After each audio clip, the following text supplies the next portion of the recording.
Cabinet ba? Bakit sa cabinet? Ay! Bakit sa cabinet? Galing sa cabinet eh. Kala ko lang kaya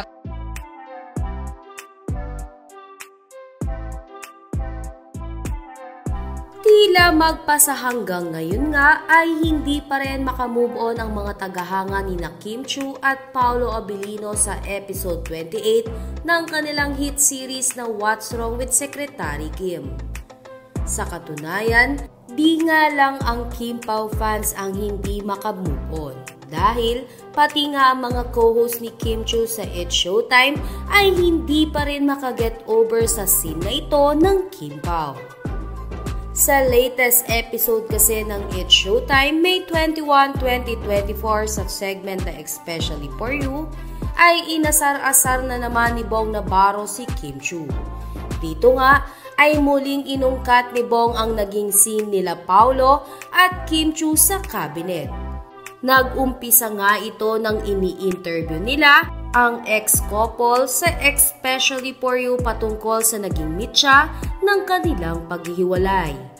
Ayon sa mga ito, ay selos dahil sa picture na kasama ang ex ang dahilan kaya sila nagkalabuan. Dito nga ay inusisa ni Kim Chiu kung ano ba ang itsura nila sa picture, kung ito ba ay nakaupo o nakahiga. Agad naman na sumabat si Bong Navarro at tinanong kung sa cabinet ba kinuhaan ang picture na ito. Matapos nga itong sabihin ni Bong Navarro, ay mapapansin ng tila nahihiya at nagbablush na reaksyon ni Kim Chiu. Dahil maaalalang sinabi ni Kim na nahihiya siya kapag pinag-uusapan ito. Dahil sa kanyang ginawa sa scene na ito na kung saan siya ang nauna sa kissing scene nila ni Paolo Abilino. Samantala, matapos nga ang nakakatuwang eksena na ito ni Kim at Bong sa It's Showtime, ay agad na nagkomento ang mga Kim Pao fans.